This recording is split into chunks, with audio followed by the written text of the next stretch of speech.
You're very welcome to Treaty Talk episode 136 with myself, Jack Neville, and Matt O'Callaghan of the Weekly Observer and Vale Star. Matt, we have a load to go through in today's episode. We had the Hurlers last week against Tipperary. We have the Hurlers in action again this weekend against Galway. The Limerick footballers start their campaign against Tipperary in the league, and the Limerick Junior Camogie side get their league campaign or often opener against Clare. We also have Munster fixtures to go through and maybe even a bit of talk about the new rules in hurling, but do stay tuned. The impression the game you get out with what you put into it's like a walk of life. If you're good enough, go out and get it, no more about it. Not so much control in the centre of the field from Kilkenny as Richie Bennett sends it high and over the bar. Your mother sends you down to the shop for a pound's worth of goods and she gives you 50 pence. You can't get the pound's worth of goods, can you? Just about kept in. Oh, well done, Shawnee Buckley. To do that to Tomás O'Shea, he deserves to score from here. One of the highlights of the Sunday game. Limerick went out there from the word go today. No more about it. They made all the running, that was it.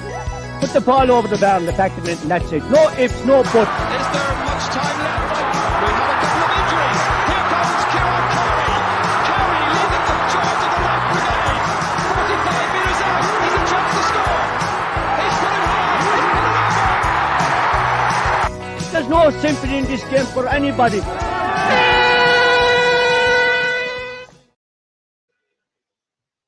We finally have a game to look back on, Matt. Last weekend, as I said, the Hurlers got their league campaign off the start against Tipperary. It finished 20 points apiece in the Gaelic rounds. I suppose it was far from vintage from either side, but it was brilliant to get a game to actually look forward to and to actually have. Yeah, sure. Look, it was everything with that we craved for, and of course the whole thing is being cranked up this weekend when we have 3 games. Like it's great that it's back, and you're right. I suppose neither side were at full throttle. But having said that, considering the circumstances in which the league is this year, and that there has been no pre-season leading into it, and there's been a short, sharp. Just 3 weeks of preparation before the league started. I thought both sides showed up a decent standard and a decent level of intensity. And like we did say last week that we thought that it was probably more important again for Tipperary to get a win than maybe Limerick.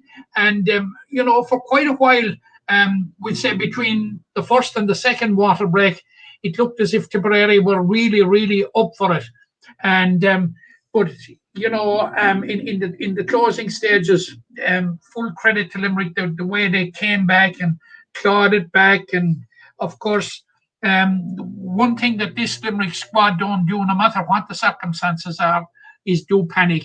And when they fell 5 points behind with just the last quarter to go, they didn't do panic either, and they clawed it back. And I think when John Kiley rolled out the heavy artillery, as it were, it made a noticeable difference.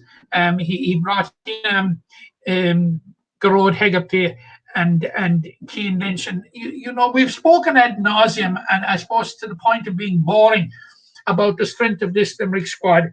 And John Kiley was in the position, he turned around there to his bench, looked at it, and was able to summon 2 of the last 3 hurlers of the year to come on in the game. That'll give you a sense of the strength of the squad. But I honestly thought, and we spoke about him last week, I honestly thought that the contribution of Peter Casey when he came off the bench was absolutely first class. He brought a type of energy, he brought a type of dynamic, and he brought something that up to that point that we seem to have been missing. And of course, he chipped in with his couple of his usual smartly taken points. And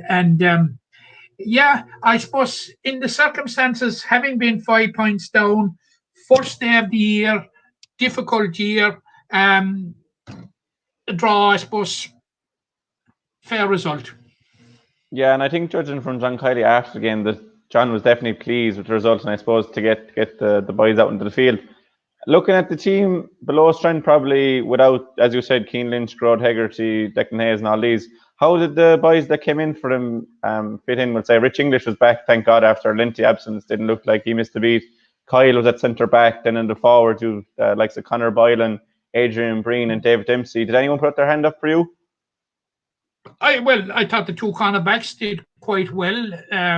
Richie English, we'd have expected that from Richie, like that he's a top class performer, and just so unfortunate his injury for last year. Up front, I think a lot of the ball didn't go up Conor Boylan's and David Dempsey's wing, and for that reason they weren't as prominent as you would expect them to be.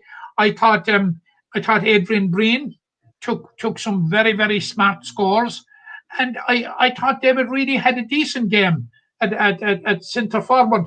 And above all, I thought his nerve there in the 71st minute, when a division of the spoils was hanging on, it wasn't an easy free, Jack.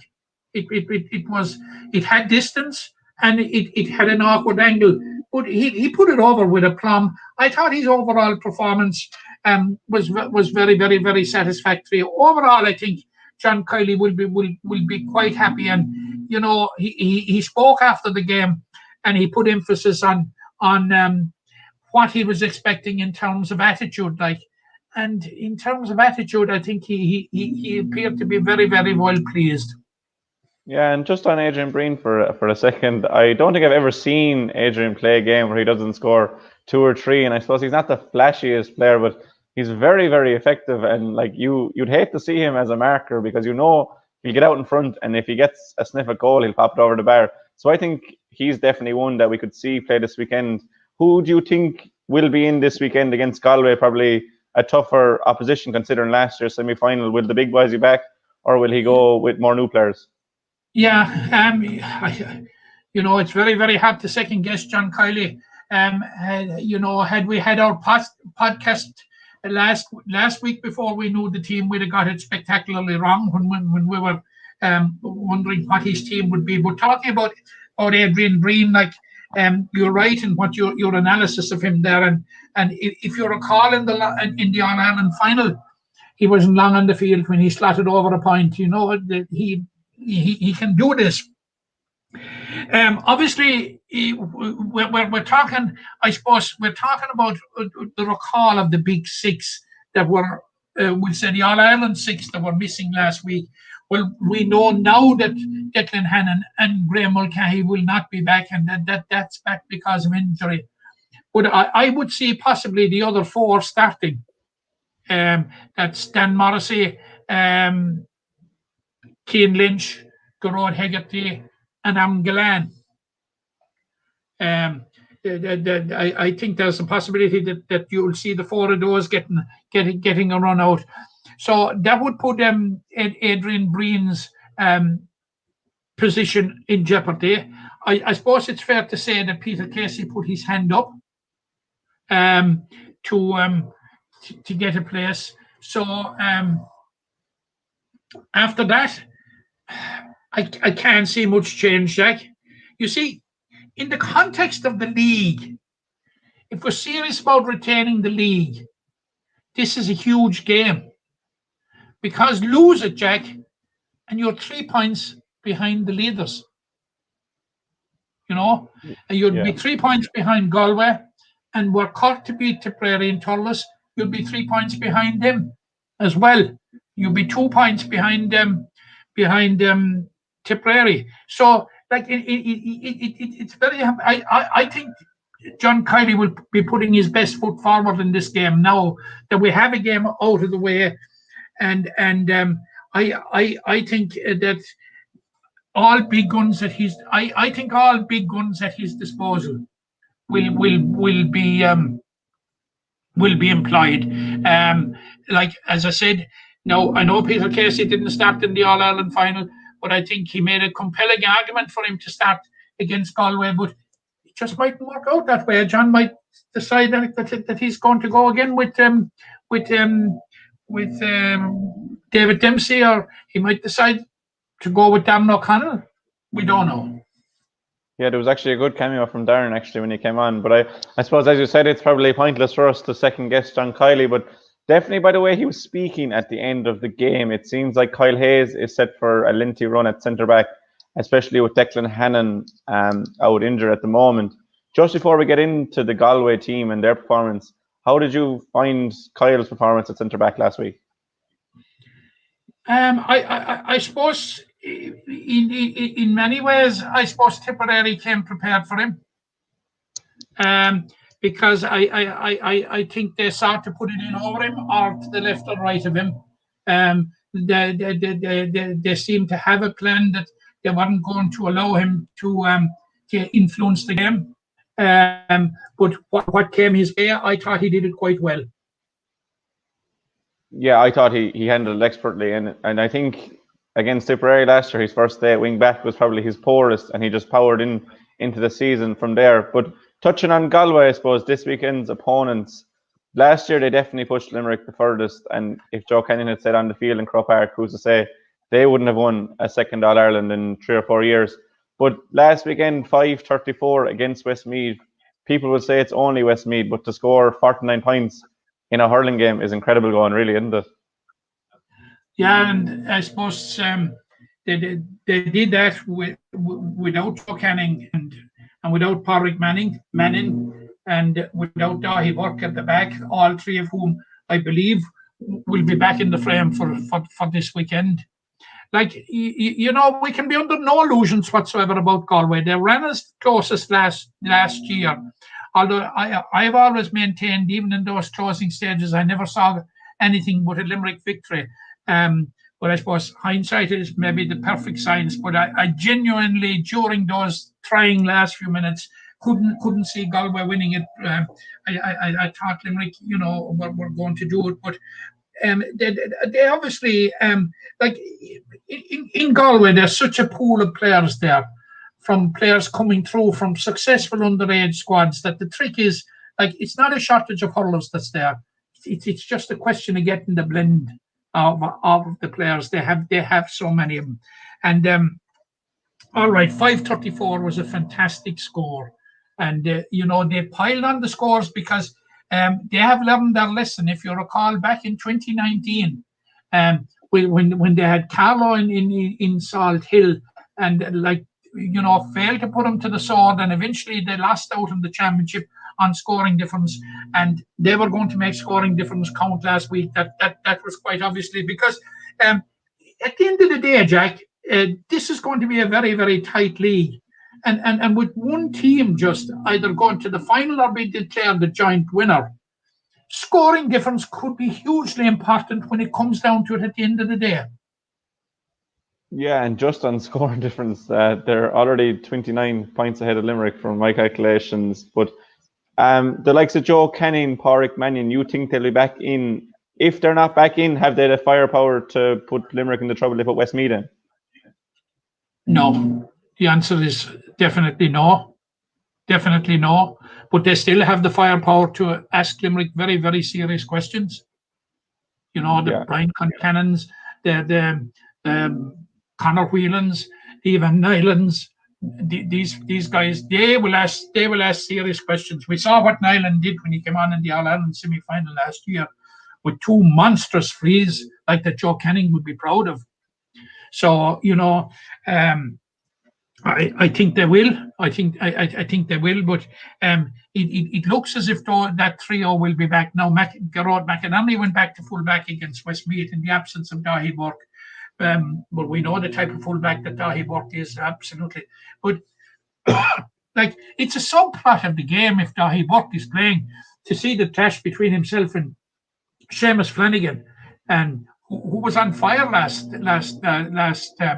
week against Tipperary, and something we omitted to mention there when we were talking about the Tipperary game. Seamus Flanagan had a massive game, so you can just imagine the clash that's going to be on the edge of the Galway square between Seamus Flanagan and Dahi Burke. That's a subplot in itself within the game. That's something to look forward to. But Galway have the players, make no mistake about it, and they'll have a squad, and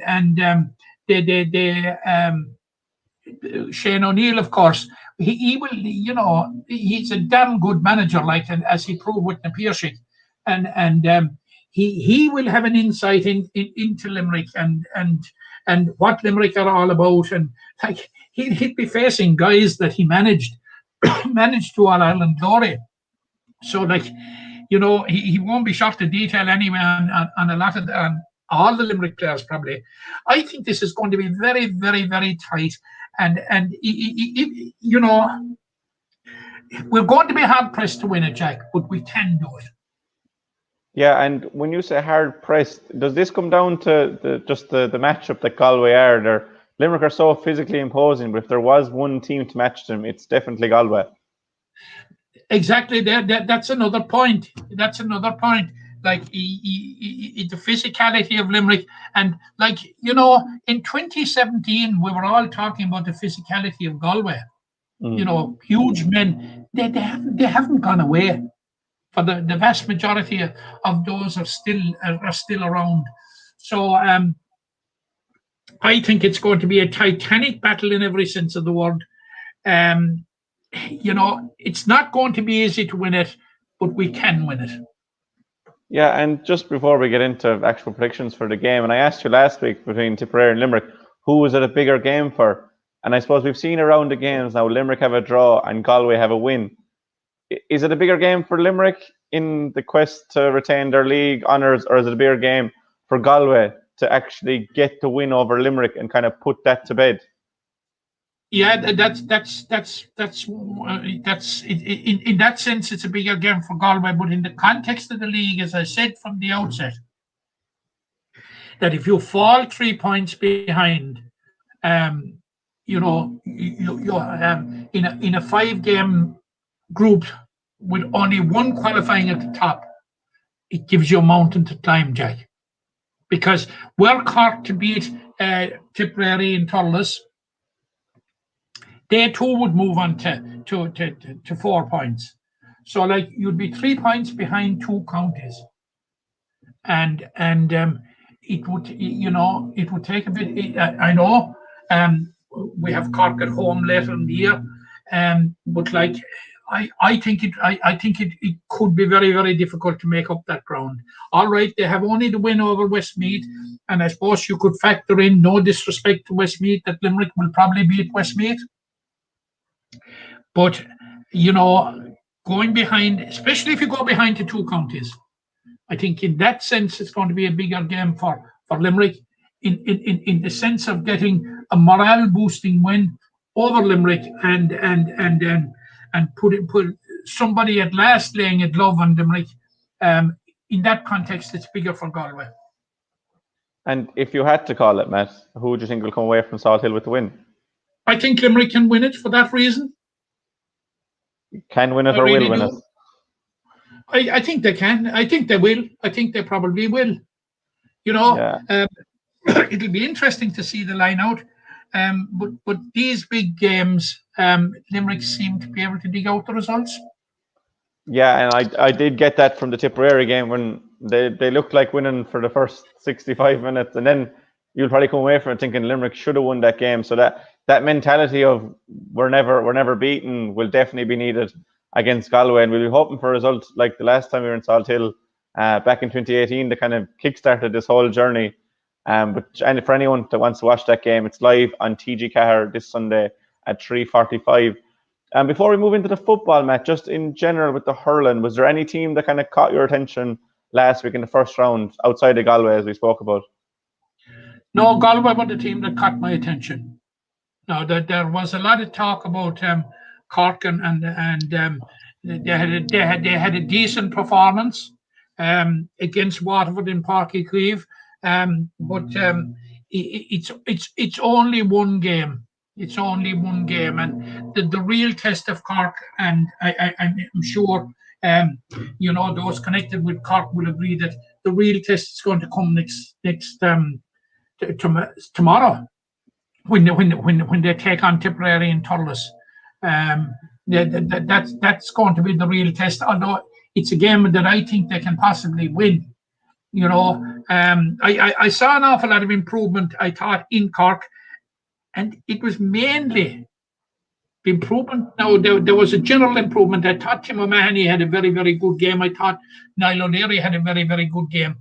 But the one man that makes Cork think click and tick is Dara Fitzgibbon. I thought he was absolutely outstanding. And if apart from him winning man of the match, I think the one thing that the Cork Waterford game told us was the loss that Dara Fitzgibbon was last year. He was a huge, huge loss. He's a very, very integral. He's a cornerstone of Cork's challenge, in my view, and keeping him fit and is going to be absolutely crucial for Cork. And there is no reason why it shouldn't happen that he will be fit, because we all want to see the best players playing the game all the time. But I think he had an extraordinary game last Sunday, and it was just only in keeping with the games that he has had for Cork in the past. So, like, he's a huge integral part of the Cork team, in my view. Yeah, Dara Fitz is definitely a special player. And as you said there, it is a bit early to gauge teams after 1 week, but is it too early to gauge the advantage rule, Matt? Is it kind of teething problems, or is this something that needs to be rectified quickly? It needs to be rectified immediately, Jack. I'm of the opinion that doing nothing about it at this stage is not an option. I think that has to be reversed. Shane Dowling wrote a very good piece on the RT website today about it, and he graphically showed the foolishness of this thing and how retrograde it is. When he cited the case of Conor Boylan slotting over the point, being called back because he wasn't allowed the advantage and the free bin struck wide. I think that spells it out. Very, very clearly, if anybody wanted to know. Now, the referees are on the firing line on this, and it's totally unfair. It's totally unfair, and we predicted that what happened last weekend, we predicted it on this medium last week, Jack. And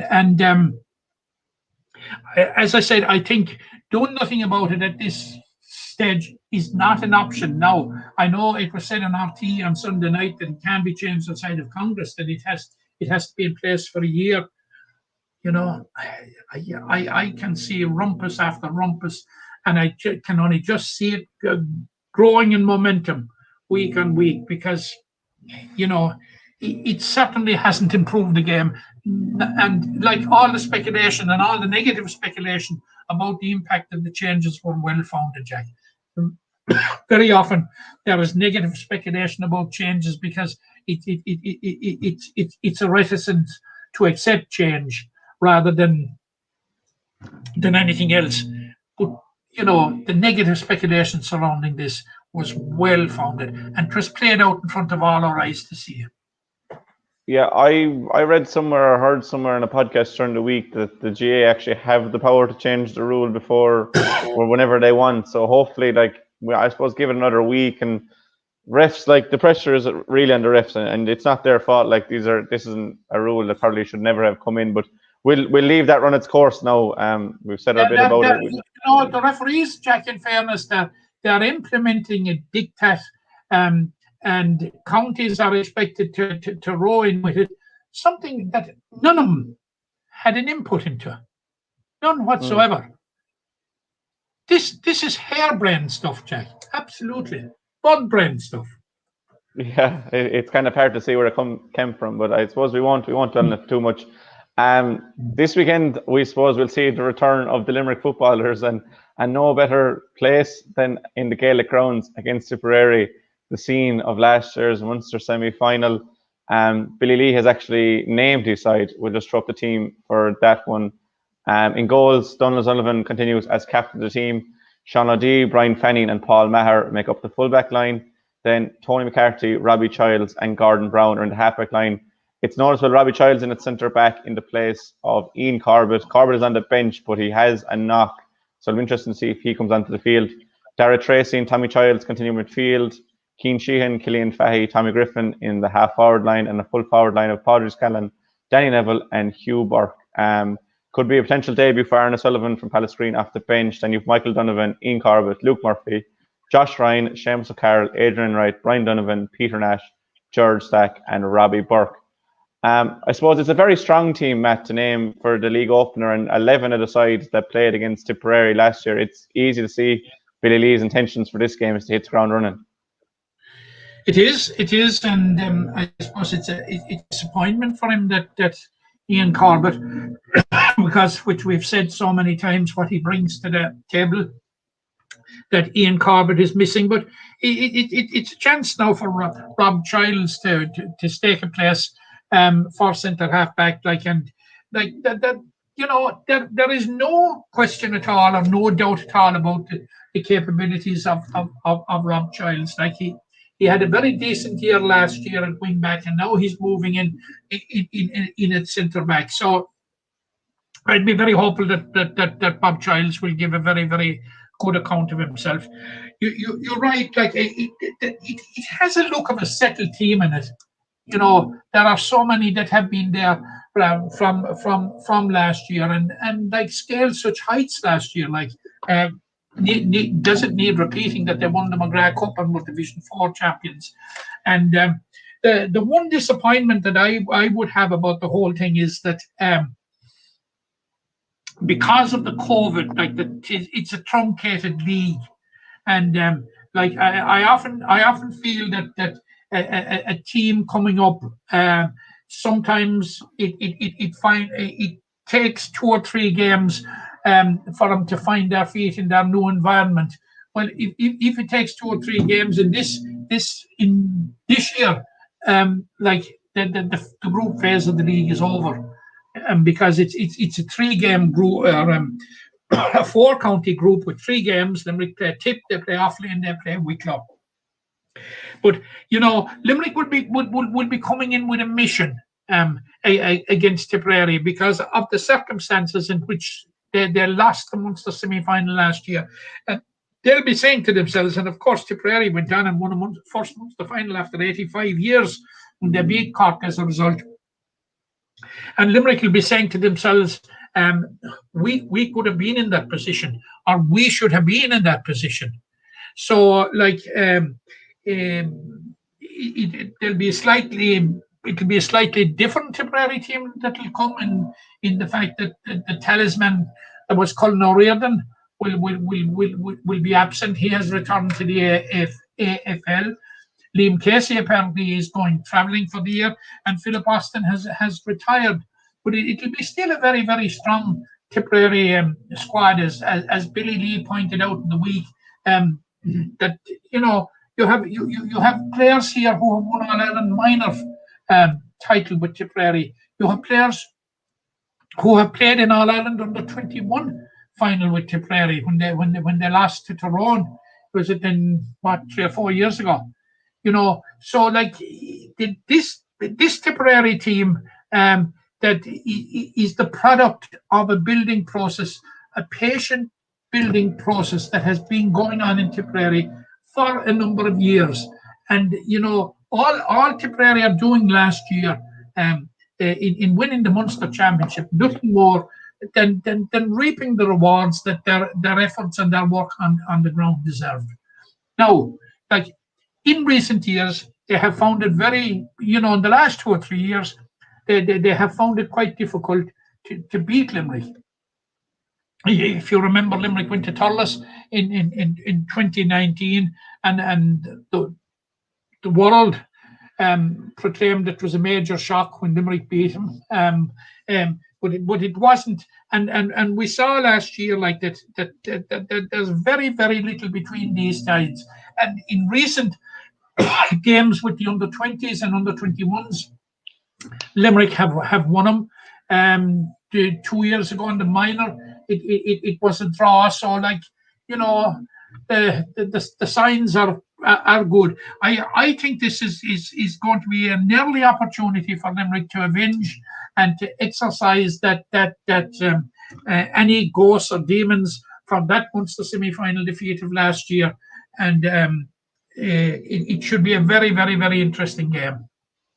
Do you think Billy Lee will be, or even the players themselves, will be thinking too much about that Tipperary game? I know Ian Corbett was talking with Pa and Donald Sullivan one night, and he was just saying how hard it was to actually watch the Munster final, because you couldn't help but think like Limerick should have been there. So will that game be brought up, or will Billy Lee be focused on 2021 as a new season in a new division with new aspirations, I suppose? I think Billy is going to be, you heard his interview during the week, I think he's going to be focused. There'll be no negative thoughts around the camp, I would say.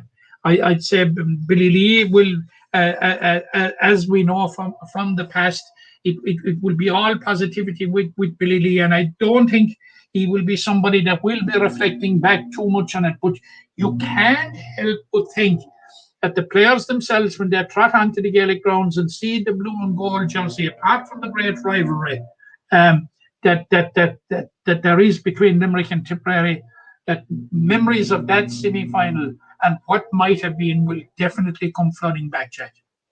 Yeah, I'm sure they will. And I'm sure they'll come back for all the fans watching.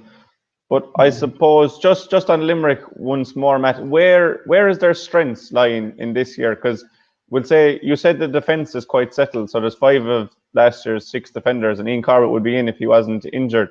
The forward line is shaken up a small bit. Is that somewhere that Limerick can have room to improve? It is. I think we have a decent forward line. We see what Hugh Burke can do for a dare. Do we have to say what Danny Neville is capable of? And I thought last year during the whole during the whole campaign through the McGrath Cup and through the league and the Munster Championship, I thought that Killian Fahey really blossomed into being a top class inter-county Gaelic footballer. And he's going to be in the key role of centre forward. So Tommy Griffin is in there now. He's named on a wing position. Now he's normally a midfielder, and he has played full forward, as we saw. Was it against Wexford last year? So how he'll do it wing forward, I'm not so sure. But he's a good footballer. He's played Sigerson Cup. So look, and Patrick Scanlon, he's quite experienced as well. So look, overall, I think it's a decent forward line that if they click, they're quite capable of causing Tipperary considerable problems. Yeah, and Killian Fahey has got a knack of scoring goals against Tipperary, and I suppose that's probably a wing forward line that's quite strong. Cian Sheehan is a serious runner there from the half forward line, so probably kind of get the ball in early and then let the boys come from deep. Like Tony McCarthy and Gordon Brown will get forward for wing back as well, no doubt. No doubt, but Cian Sheehan, just speaking of Cian Sheehan, like when he left the panel maybe 2 years ago, he was a huge loss, and he's worked his way back last year, and it's great to see him from the off this year.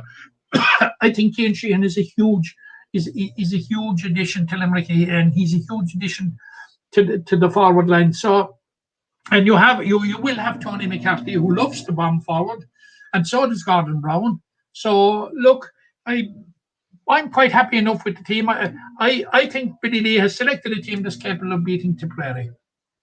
Yeah, and just to finish off the praise for Cian Sheehan, we were both there in Rackeel last year when Newcastle opened their campaign against Strum Broadford, and I'm sure it was Cian Sheehan's first game in over a year, and he was introduced from the bench and like a duck to water. I think he clipped over a couple of points in the day, so there'll be no fear of Cian Sheehan. But just if I was to ask you to predict the game, Matt, I know you're edging towards Limerick, but how confident are you in a Limerick win? Not very confident, if you ask me, but I think they're capable of doing it, and I'm predicting that they will just about do it. Yeah, I'm just edging. Another thing you see, and this is something that I can't understand, and it shouldn't be beyond the power of technology to sort these things out. Why do Limerick have to play their first game at home and then 2 away? Yeah.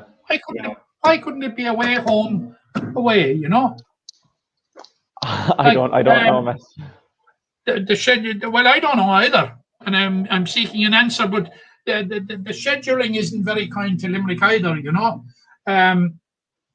But having said that, it is what it is, and you can dwell on that.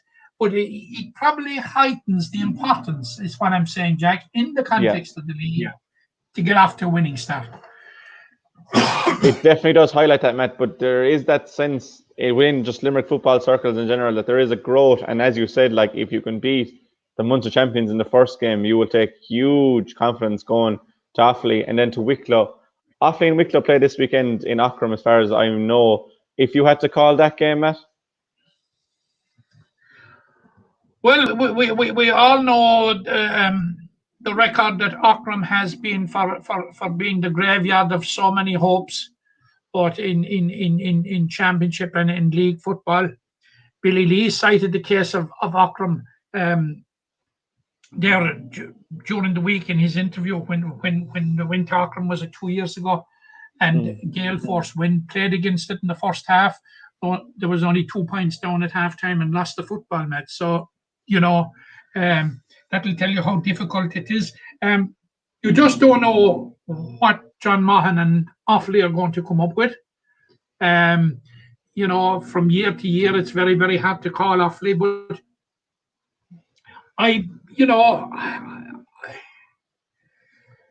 you're really putting me on the spot. I hadn't thought about it, but Wicklow at home are a queer animal, but Offaly last year, of course, Jack, diced with when Limerick were coming up, passing them on the way down.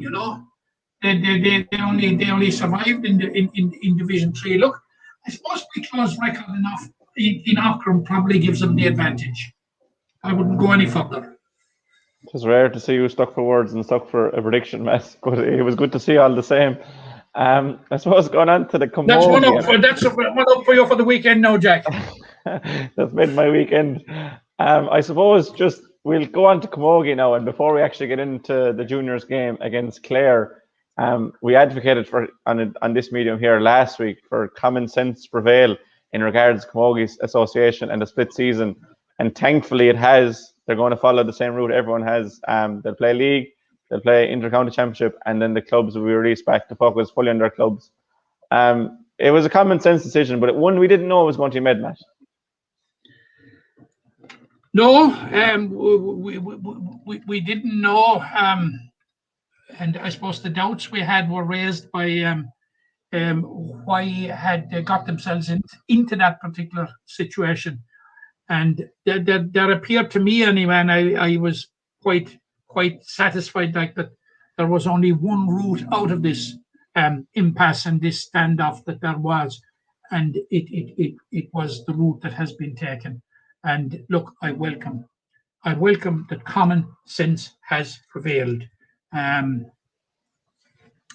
delighted to see it that we will have a league, and the point we made last week is, it was good. That system and that format was good enough for the GA, good enough for the LGFA.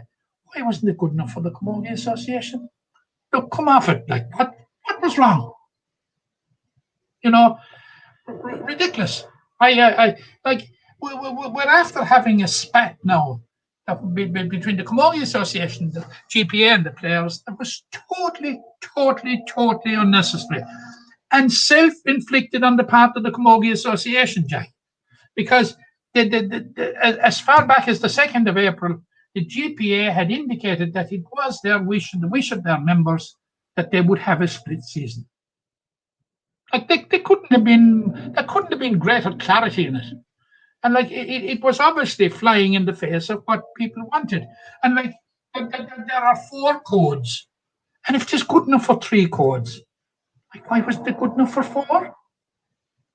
Yeah, I can't figure this thing. I can't figure out why this spat took place in the first place. An unholy spat. And we're waiting all the year for games to start, and we have this unholy scenario on the lead into the league. Thankfully it is resolved. Yeah, on a brighter note, just as we're talking about, we must welcome the announcement by the Minister for Sport, Jack Chambers, which is going to see equality of treatment between female and male Gaelic players. It's something that is extremely, extremely welcome, and something that should have been addressed before now. Like, female inter-county players getting a third of what their male counterparts got was an obscenity. Not just an anomaly, it's just an obscenity. And I'm absolutely delighted to see it, being addressed, and above all being rectified. And I say well done to Minister Jack Chambers for doing it.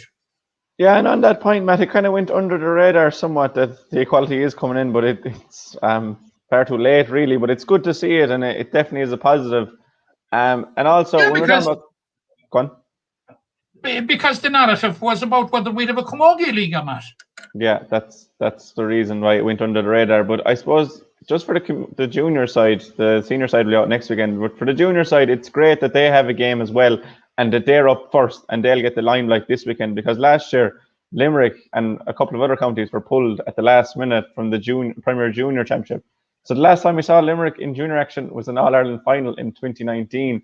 But they'll kick off their campaign tomorrow in Kilmallock at 2:00. And during the week, Pat Ryan named 38 or 40 women's squad. It's just up on the screen there for you. The team is captained by Aisling Cunningham of Kaleedy, and Aoife Coughlin will act as a vice captain of the side. I suppose there's an awful lot of young players there, Matt, that we won't have seen much, but there's huge potential for, as I said, those young players that have reached kind of All-Ireland finals at underage levels, and we'll be hopeful that they'll make a seamless transition. And the junior grade is a perfect platform for those players. It is, Jack. It is, and I have to correct you there. I'm sorry, but they had played 3 league games last year when it was called off. Oh yeah, sorry. And they had won all 3 of them, including a very, very hard-fought win over Offaly. You will recall in LIT 7 points to 4 on a day when Rebecca Noonan, who unfortunately isn't part of the squad this year, got all 7 points. And they were left with a situation then to qualify for the knockout to play the 2 bottom sides at the time, Roscommon and Wicklow. So that was a huge disappointment to them. But look, it is what it is now. That's water under the bridge. Let's focus on the positive and the game with Clare and Kilmallock tomorrow. Hugely important that they get off to winning start. Now Clare would be pretty strong at junior level, and there has been very, very little between the sides in the past. And more often than not in recent times, the verdict has gone the way of Clare. It's a tough group because you have Carlow, who we beat in the 2014 All-Ireland Junior Final, and you have also Waterford there. And the last time we played Waterford was in 2019 in Bruff, and it ended up in a draw. Waterford got a last minute goal. So all the omens are that it's for a very, very, it's going to be a very, very tight game. But Limerick were All-Ireland runners-up in 2019. And it was a huge, huge disappointment to them that they didn't get the opportunity to go one better in 2020 for the reasons in which you've said. Now, Pat Ryan has picked a 40-strong squad. And it's a good squad. It's a very, very good squad. And I'll tell you why it's a good squad. They're good Camogie players, number 1. But number 2, and you touched on it, it's made up of 2 pillars, basically. It's basically quite a considerable amount of the players that were involved in the 2019 All-Ireland Junior Final, which will provide him with the experience. And the other pillar of the team is quite a considerable number of those that were involved in the All-Ireland the All-Ireland Minor B final in 2019 when they lost to Laois after the replay. So you'll have the young guns coming through, and you'll have the experienced side and the experienced players. Now I understand that he will not be naming the team until just before throw-in tomorrow. So that will be very, very interesting to see. It'll be interesting for 2 reasons, I suppose. First of all, it will be Limerick's first game, but above all, I suppose it will be Pat Ryan's first selection as manager since taking over at the beginning of the year. So don't ask me to call it, Jack, before you start. You read Because my mind. I simply don't know, but I'm very, very hopeful of a good day for them. I won't ask you to call it, Matt, but just on the grand scheme of things, with Carlow and Watford on the horizon, and we've said it ad nauseum like throughout this year, but how important is that good start in the league? And is the good start in the league, when you've only 3 games, a good performance, or is it win at all costs kind of? I would go for the latter there, Jack. You know, all right, the performance is important. If you get the performance, the desired performance, more often than not, the victory follows. But a victory is very, very, very, very important because of the truncated nature of it. Like last year when the league was suspended, like it was a 6-county group, and you had 5 games. Now, like this year, there's very, very, very little room for error. The Limerick followed up with a trip to Carlow, and they have Waterford at home. You know, I suppose it's very hard to know what is the benefit or not of having home advantage or being away when there are no crowds. So, look, but you know, being on a surface that they're familiar with and in surroundings and in an environment in which they're familiar with, it must be a plus. But getting off in a 3-match campaign, Jack, first game, it's far, far more important than if you had 5 games.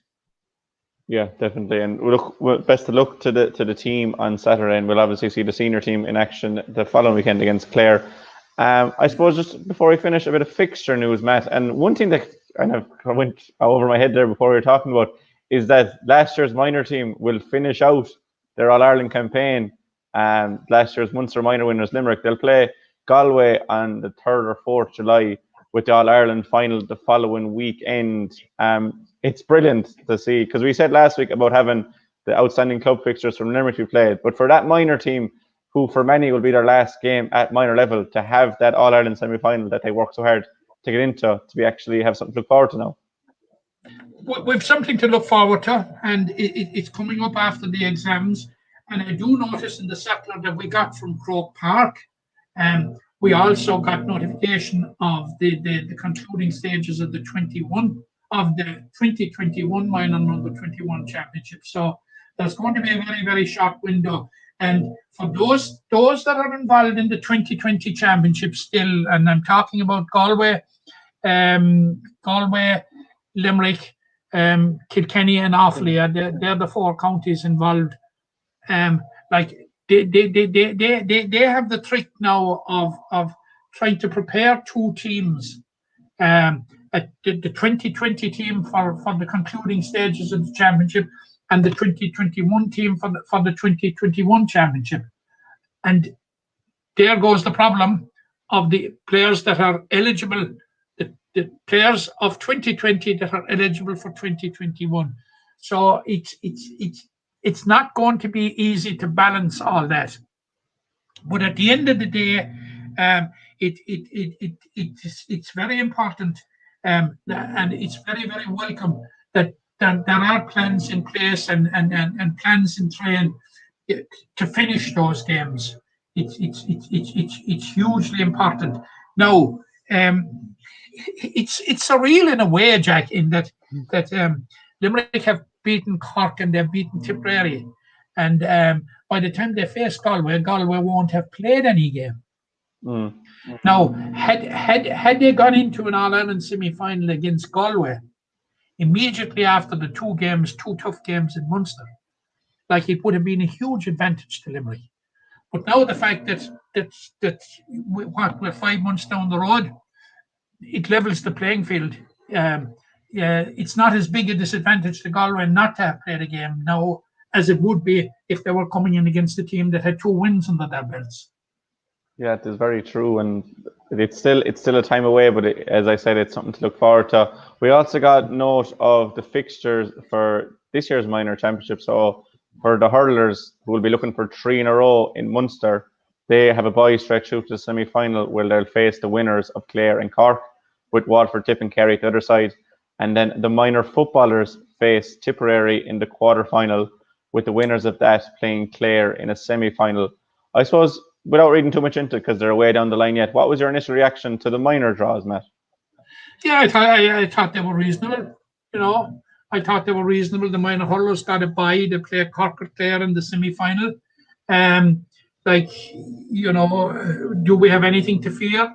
We're going for a 3rd minor in a row. I understand there's about 6 or 7 players of that squad of the frontline players of 2020 who are going to be eligible again. So that will give a core of experience. They had a very, very good win over Cork last year. So, no, I wouldn't have any great fears as far as the hurling is concerned. As far as the football is concerned, is that there's a clear path there to get to a Munster minor football final without having to tackle one of the big 2, Cork and Kerry. Limerick have avoided the 2 of those. Now, it's not an easy path by any manner or means. We touched on it earlier on. There's very little between Tipp and Limerick in football, and that goes for all levels. The last time they met in minor football, it ended in a draw in Tipperary town. And the same year, that was 2019, Clare had a big win over Limerick in Newcastle West, and Clare are making strides at underage football, and they're making serious progress.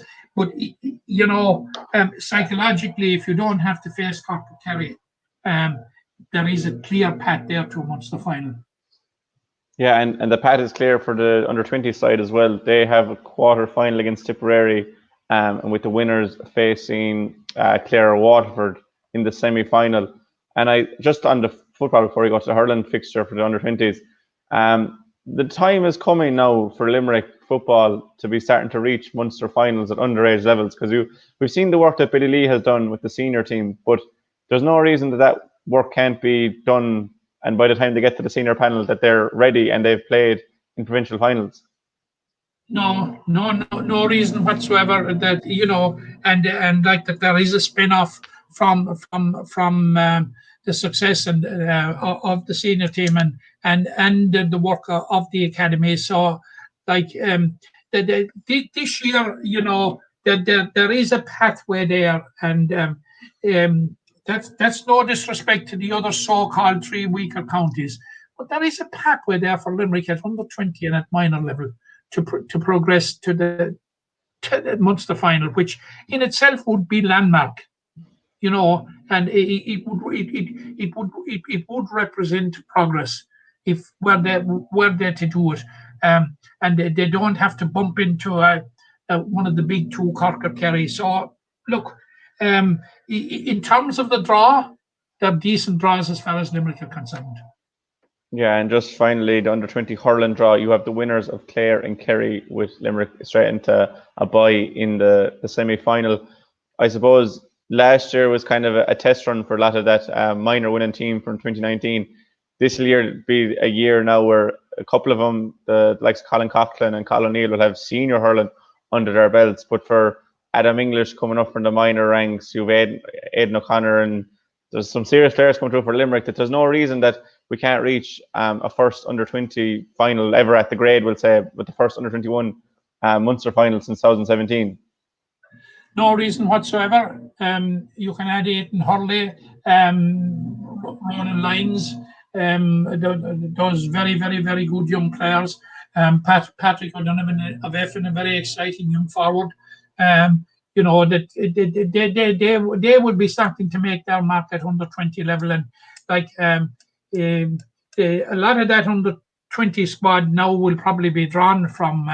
It will probably be the nucleus of the 2019 successful minor team, plus a few that were carry over from 2018. So like